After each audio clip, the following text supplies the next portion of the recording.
I need to say something that most 3D channels will never say out loud. Your renders are probably good enough.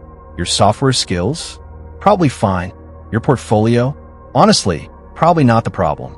And I know that sounds wild, because every piece of advice you've ever gotten about breaking into 3D has been about skill. Get better at lighting. Master your shaders. Learn Unreal Engine. Learn Houdini. Learn the next thing, and the next thing, and the next thing.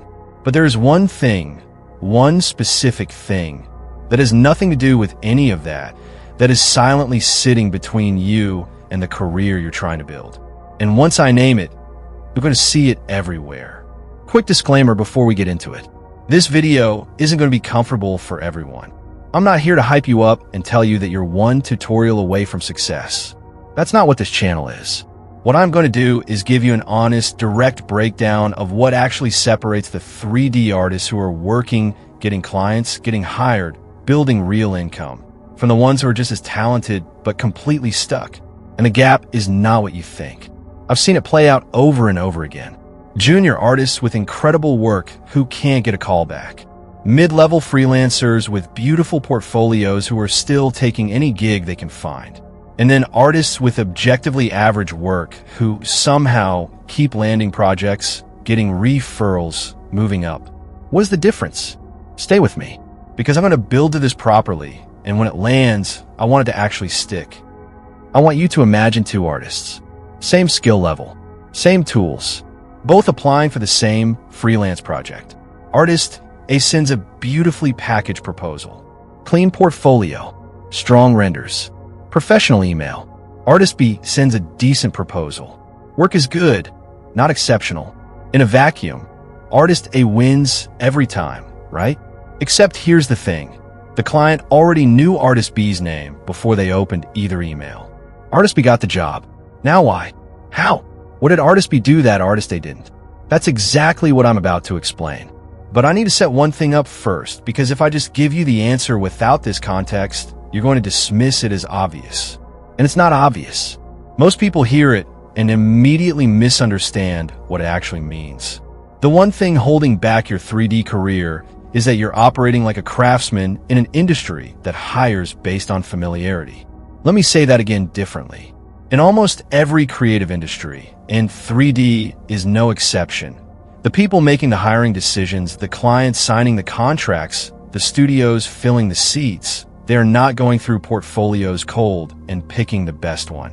They're hiring people they've encountered before, people whose names they recognize, people who are already in the room, even if just digitally. And most 3D artists spend 95% of their time getting better at their craft, and almost zero time making sure the right people know their name. That's the gap. That's the wall. It's not skill. It's not software. It's not even your portfolio. It's familiarity. And the artists who crack this, who understand that a career isn't built in isolation, it's built in relationship, those are the ones who stop grinding in silence and start actually getting somewhere. The 3D world is smaller than it looks. And in a small world, the person who shows up consistently in the right spaces, online forums, community critiques, industry Discord servers, even just commenting thoughtfully on the right people's work, that person build a reputation before they ever need it. And when an opportunity opens up, their name is already there. Now, I know what some of you are thinking. Art Supremo, I'm an introvert. I'm not a networker. I'm not trying to be out here schmoozing people online all day. I hear you. And I want to be very clear. What I'm describing has nothing to do with networking in the way most people think about it. No cold DMs. No forced LinkedIn posts. No pretending to be more confident than you are. The specific approach I'm talking about is quieter than that. More intentional. And honestly, more effective. There are 3 very specific moves. 3 things you can start doing this week. None of which require a big audience or any kind of personal brand. That start building that familiarity factor right now. And I'm breaking all 3 down in the next video. I've already outlined it. It's coming fast. And if you're not subscribed, you're going to miss it. And then you're going to wonder why you're still stuck 6 months from now doing everything right and getting nowhere. So here's the move.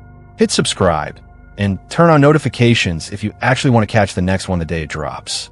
I don't post every day, so when I do post, it matters.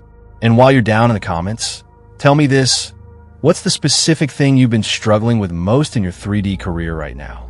Is it finding clients, breaking into full-time work, figuring out your niche, getting your first real project? Drop it below. Seriously, I'm building out this series based on real questions from people in this community, and your comment might become the next video. The talent is there.